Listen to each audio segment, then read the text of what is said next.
Welcome to your Minnesota Senate, in short. Again, this is a good day, but if you look back where we've been over the last 10 months, this has been a wrenching 10 months, and I feel so privileged to be able to work with Scott Taylor and his family on this legislation. And the absolute goal of this bill is that this kind of incident will never happen again. That is a father's promise to his daughter, and we want to help fulfill that. We want to help fulfill that today in the state Senate with a loud bipartisan vote. The clock is ticking when you think about the 2008 swimming season. We're really just a couple weeks away from pools opening up, from the swimming season beginning.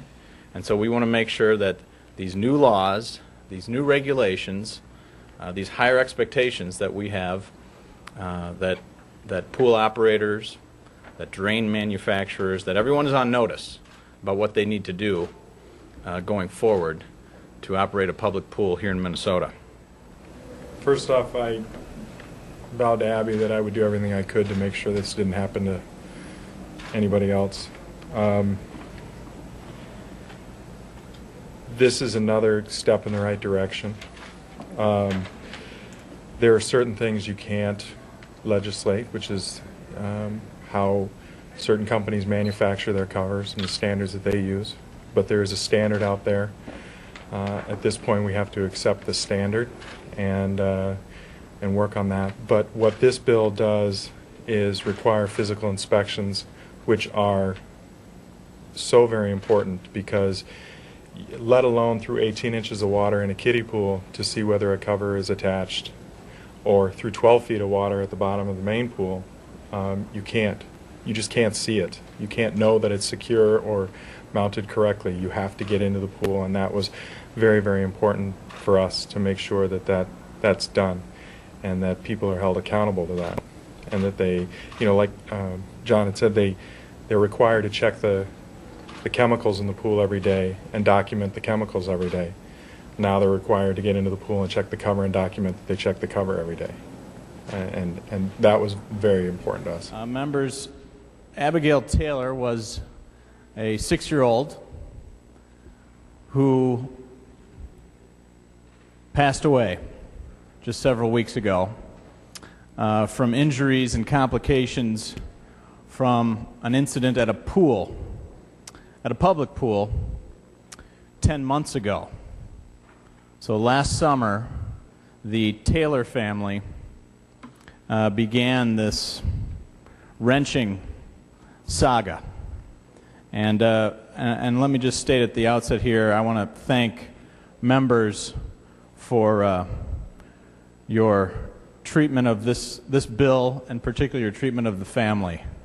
Scott Taylor, the father, has been up at the Capitol several times, has shared his story and testimony before committees, and I very much appreciate how this body and our committees have dealt with this very sensitive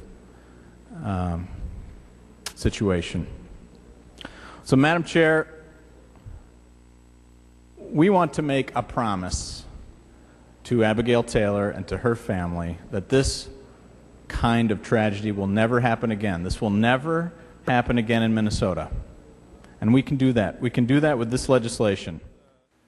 Also heard on the floor of the Senate this week was the Green Solutions Act, which will spend $500,000 on a study to explore the implementation of a cap-and-trade system on carbon dioxide in the state of Minnesota. Well, the whole idea of energy, and we just simply go to the gas pumps now or fill our propane tanks. We know what an issue certainly energy is, and under the so-called Anderson proposal that was on the Senate floor yesterday, it gets rather, again, complicated. She, in fact, wants some additional study now in cap and trade. As Senator Jungbauer pointed out, cap and trade has been studied to death. There's not a whole lot more that we need to know about it either. In fact, we like it or not, but I think... Senator Jungbauer. Thank you, or Madam possibly President. Jungbauer. You can call me anything you want. Okay. You know, as long as you don't call me late to dinner, I always like my food. So, members, geez, what is this, like study number 596 this year?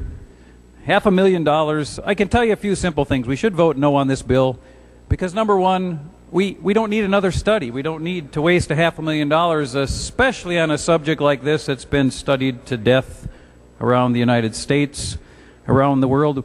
We already know with certainty, and there's plenty of studies out there. Anybody that wants those studies, they do exist. And by the way, I have copies in my office. I'd be happy to provide them for all members.